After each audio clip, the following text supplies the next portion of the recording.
mata kuliah Komunikasi Dasar Keperawatan akan menyampaikan role play tentang penyuluhan demam berdarah. Perkenalkan, saya Hafizul Alastia yang berperan sebagai juru rawat 1. Saya Fani Yulia sebagai ibu RT. Saya Halimatus Sadia sebagai juru rawat 2. Saya Ansyareni Putri sebagai warga. Saya Salsabila Fitri sebagai warga. Saya Anjar Wilianin sebagai warga. Saya Saskia Fitriatul Amanah sebagai warga. Saya Tia Ayudita Laka Febriani sebagai warga. Saya Dina Mutmainah sebagai warga.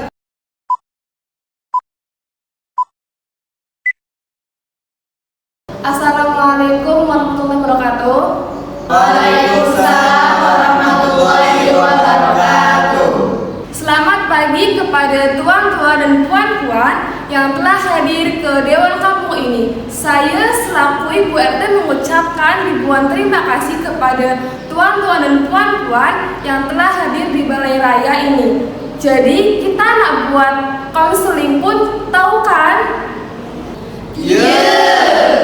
Oke, kalau macam tuh kita panggil juru rawat dari Pusat Kesehatan Mukim Sukadika. Ya, juru rawat, silahkan bisa menyampaikan. Halo, selamat pagi teman-teman dan puan-puan. Baik. Izinkan saya memperkenalkan diri. Nama saya perawat Hafizul Alastia dan ini rekan sekerja saya, perawat Lili. Kami berdua juru rawat dari Sukadia. Jadi tuan-tuan dan puan-puan, apa kabar hari ini? Oke. Wow, bagus sekali. Jadi hari ini saya dan juru rawat teman saya ini, Lili, akan memberikan konseling tentang demam denggi. Jadi kami melakukan konseling ini selama 65 menit di Dewan Kampung ini. Bagaimana teman-teman dan puan-puan, bersetuju? Ya, setuju. Oke, mari kita teruskan terlebih dahulu. Mengapa kita memberi pendidikan tentang demam dengue? Yaitu supaya ayah dan ibu tahu apa itu demam dengue, supaya kita dapat mencegahnya dengan segera. Tahukah Anda apa itu demam dengue? Kami tidak tahu. Apa itu? Ya, jadi DAF itu adalah singkatan pada demam dengue berdarah, yaitu penyakit yang disebabkan oleh virus dengue, tetapi mediumnya melalui nyamuk.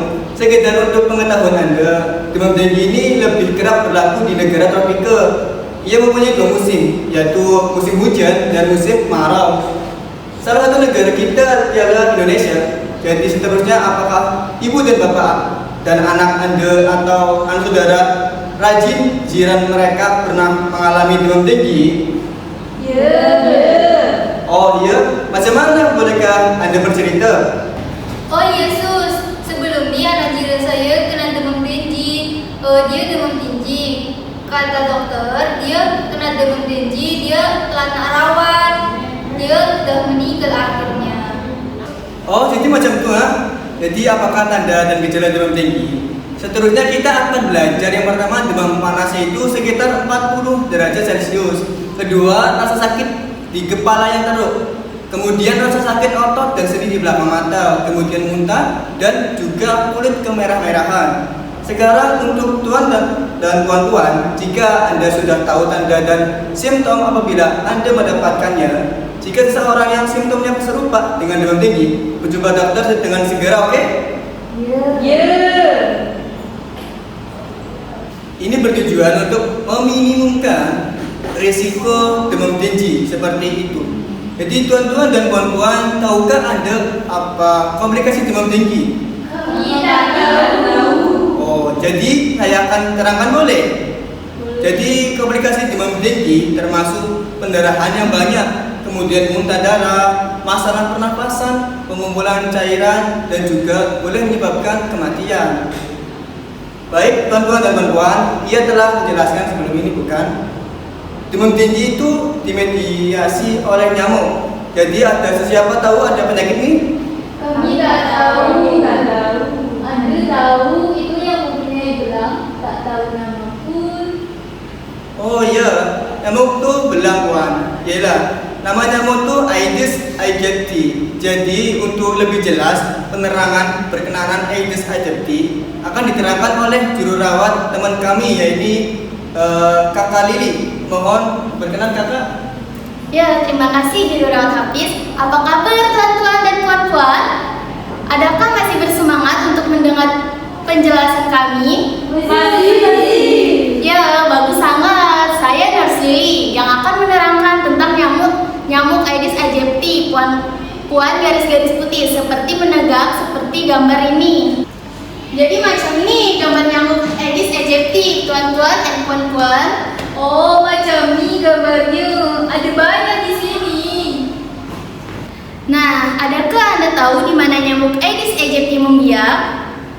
Dia banjir. Taman. Parit. Apa ya? Oh ya, milik Pandi. Ya, betul sekali. Selalunya nyamuk Aedes tumbuh dalam bekas seperti dalam tap mandi dan juga boleh disimpan di dalam air bertakung. Selanjutnya, banyak kenapa air kat jalan kan, pas itu kat mesin basuh pinggang itu mak cakap boleh jadi juga. Boleh menyebabkan nyamuk aegypti membiak. Seterusnya, adakah Anda tahu kitaran hidup nyamuk Aedes aegypti? Macam mana? Macam rama-rama kali? Ya, ia serupa dengan rama-rama, jadi biar saya terangkan. Nah, nyamuk nih makan dari telur, selalunya nyamuk betina bertelur 100 hingga 200 biji. Nanti telur nih diletakkan di tempat yang berbeda, contohnya dalam lopak air, dalam mesin basuh pinggang mangkuk, atau dalam tap mandi. Kemudian, selepas telur nih menetas, mereka akan menjadi larva. Larva nih membiak dengan memakan makhluk hidup dalam air. Mereka hidup dari makhluk hidup. Makhluk hidup di dalam air ini mempunyai 4 fase. Ibu dan ibu. 3. Fase pertama berjalan dengan cepat dan fase kedua 4 berlangsung selama 3 hari. Selepas larva menjadi pupa ini nanti jadi nyamuk macam tuh. Faham tak puan-puan dan tuan-tuan? Ya. Ya, baiklah. Oh ya, adakah Anda tahu cara mencegah demam Dengue? Belum. Saya belum tahu lagi. Saya belum tahu lagi, Sus. Ya, kerajaan telah mempromosikan pencegahan demam Dengue dengan 3M, yaitu mengeringkan, menutup, menguburkan, lalu mengeringkan mandi.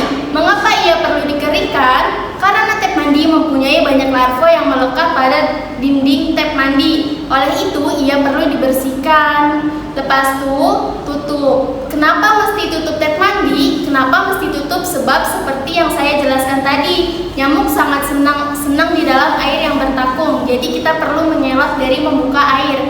Jadi tutup tap mandi. Wanita dan tuan-tuan, jangan lupa tutup, tak boleh mandi. Ya.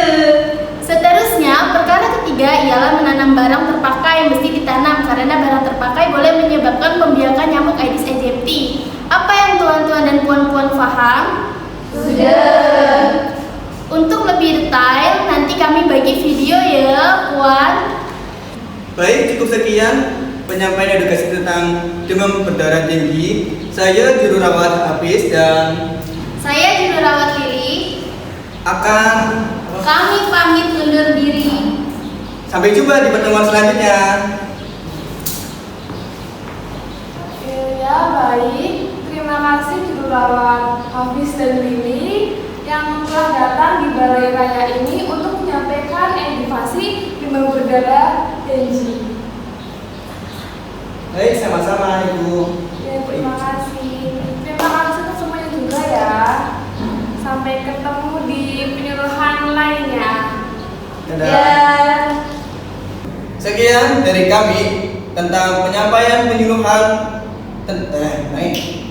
Sekian dari kelompok kami yang telah menyampaikan roleplay penyuluhan tentang demam berdarah tinggi. Wassalamualaikum warahmatullahi wabarakatuh.